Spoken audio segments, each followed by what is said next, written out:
ስሜ ህይወት ተስፋውን ይባላል። ስራዬ የህክምና ባለሙያ ነኝ። ከዛ በተጨማሪ ደግሞ የተለያዩ የማስታወቂያ ስራዎችን እሰራለሁ። ያው ትወናም ግጥም ምናምንም እሞካክራለሁ። ይሄ ትወናውም የግጥም ስራውም ማለት የልጅነት ህልሜ ነው። የሆነ እንደ ሰው ምን መሆን ትፈልጊያለሽ ስባል ዶክተር፣ ኢንጂነር ምናምን ብዬ አይደለም ያደግኩት። በጣም ወይ በስነ ጽሁፉ አሊያም ደግሞ ጋዜጠኛ የመሆን ህልም ነው የነበረኝ። ግን እንግዲህ በስተመጨረሻ የህክምና ባለሙያ ሆኜ ነው የወጣሁት። ነርስ ነኝ። ግን ያም ሆኖ በልጅነት በተለይ 10ኛ ክፍል 11ኛ ክፍል ምናምን እያለሁ ጀምሮ በኪነ ጥበብ ማህበር ውስጥ ሰራ ነበር። ዙምባራ የሚባል የኪነ ጥበብ ማህበር ውስጥ ነው ሞር ታለንቴንም ያዳበርኩት፣ ከብዙ ሰው ጋርም የተዋወቅኩት። የሆነ ማለት እንዲህ ተፍ ተፍ ማለት የጀመርኩት ዙምባራ ከገባሁኝ በኋላ ነው። የሆነ አጫጭር ሙቪዎችን ሰርቻለሁ። የመጀመሪያ ስራ የነበረው የቀን ጨለማ የሚል ይሄ ስደት ላይ ህገወጥ ስደት ላይ የሚያተኩር አጭር ፊልም ላይ የሆነ ትንሽ ገጸ ባህሪ ነገር ነበረኝ። ከዛ በኋላ እፀገነት ቁጥር 1 እና ቁጥር 2 ላይ በዋና ተዋናይነት ሰርቻለሁ እና ደግሞ ፍቅር 1-2 የሚል ሮማንቲክ ስኩል ላይፍ ላይ እዛ ላይም እንትን ብያለሁ፣ ተውኛለሁ። ለጊዜው እነዚህን ፊልሞች ነው የሰራሁት። እነዚህን ፊልሞች እዚሁ ቤንሻንጉል ውስጥ የተሰሩ ፊልሞች ናቸው። ከዛ በተጨማሪ ግን የተለያዩ የማስታወቂያ ስራዎችን ሰራለሁ። ለድርጅቶች የማስተዋወቅ ስራ ሰራለሁ። ያው ያን ያህል ባልገፋበትም አንዳንዴ ቲክቶክ ላይም የሆነ ወጣ ገባ ምናምን እላለሁ። ይሄው ነው ያለው ነገር። ግን አሁን ላይ በዋናነት ፋሮ ፋውንዴሽን የሚባል የሴቶች አዳሪ ትምህርት ቤት ውስጥ የህክምና ባለሙያ ሆኜ ነው የማገለግለው።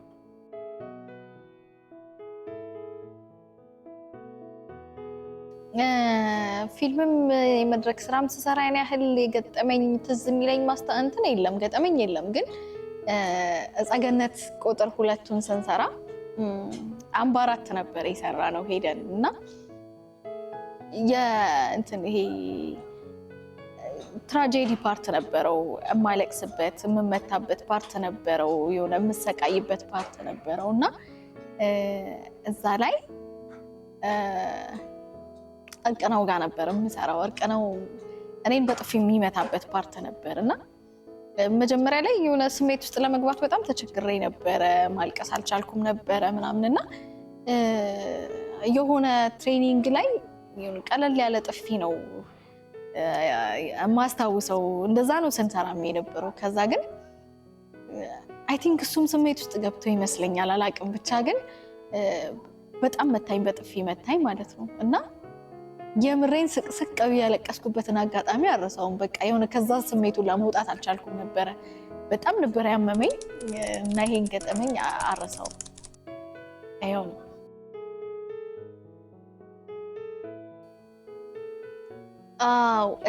መድረክ ላይ የመድረክ ፐርፎርማንስ በማደርግበት ሰዓት ማለት የሆነ ልረሳውም አልችልም። በጣም የምወደው ጊዜ ነው ያ ጊዜ።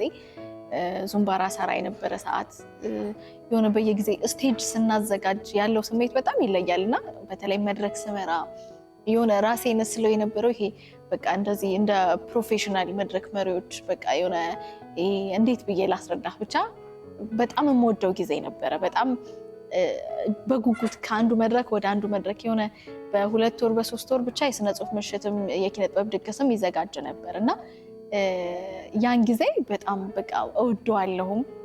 ለኔ ትልቅ አሻራ ያስቀመጥኩበት መድረክ ነው የነበረው። በቃ የሆነ በተደጋጋሚ መድረኮችን መርቻለሁ። ትልልቅ መድረኮችንም አጋጥሞኝ ያውቃል ከዙምባራ ውጪም እና በጣም እወደዋለሁ። ምናልባት ገፍቼበት ቢሆን ኖሮ ዛሬ በጣም ትልቅ ቦታ ደርሰ ነበረ። እግዚአብሔር ይመስገን አሁንም ጥሩ ቦታ ነኝ። ግን ያን ያህል በኪነ ጥበብ አለመግፋቴ በእርግጥ ቢቆጨኝም ግን ተስፋ አልቆርጥም። ነገም የተሻለ ቀን ይመጣል ብዬ ነው የማስበው።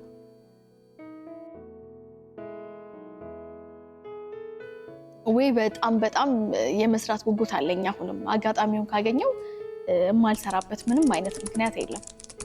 ዝግጁ ነኝ።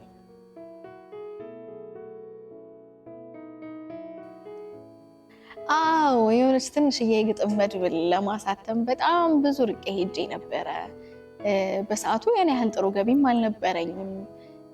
ተዳረች አትበሉ በሚል ርዕስ የሆነ ትንሽዬ ቆንጆ የግጥም መድብል አዘጋጅቼ ነበረ። ግን ያው እንዳልኩህ ነው በኢኮኖሚ መደገፍ ነበረብኝ። ግን የሆነ ስፖንሰር ለማግኘት የሆነ መንገድ ሞክሬ ነበረ፣ ግን አልተሳኩም። ብቻ በስተመጨረሻ ተስፋ ቆረጥኩኝ። ግን ወደፊት የሆነ ቀን ላይ እንደማሳተም አያገባኝም የሚል ግጥም አለ። አያገባኝም ልትርቀኝ ስትፈልግ ይሄን ንጹህ ልቤን ደንዳና ብታደርግ በሆነ ባልሆነው ምክንያትን ደርድረ ከኔ በመራቀ ፍቅሬ ከሻረልህ ይሄንን አውቃለሁ። የሰራኸኝ ስራ ኋላ ቢቆጭህም ልቤ ሌላ ለምዶ ይቅርታ ብትለኝ አላናግርህም። ብቻ ደስ እንዳለህ ስትፈልግ ውደደኝ ስትፈልግም ተወኝ አንተን ሆኜ ከቶ አላውቅም። ልትርቀኝ ስትፈልግ ይሄ ንጹህ ልቤን ደንዳና ብታደርግ ምን ያሻኝ ብለህ ነው አይሞቀኝም አይበርደኝም። ዋብያለሁ ላስጠንቅቅህ የኋላ ኋላ ግን ብትል የማመረው የምሬን ነው ቆጨው ብዬ አልሰማህም። ሌላም ቋንቋ ስለማለምድ ያንተው ቋንቋ አይገባኝም። ቢገባኝም ባይገባኝም አንተን መሳይ መንገደኛ እኔን መሳይ ጭምት እንስት በለስ ቀንቶት በሰማንያ ድል አድርጎ ሊያገባኝ ቢመኝም እኔ አባቴ ልጅ 2 ጊዜ ተሞኝቼ ለምኞትህ አልሞኝም አያገባኝም ይላል። እሺ እኔም አመሰግናለሁ።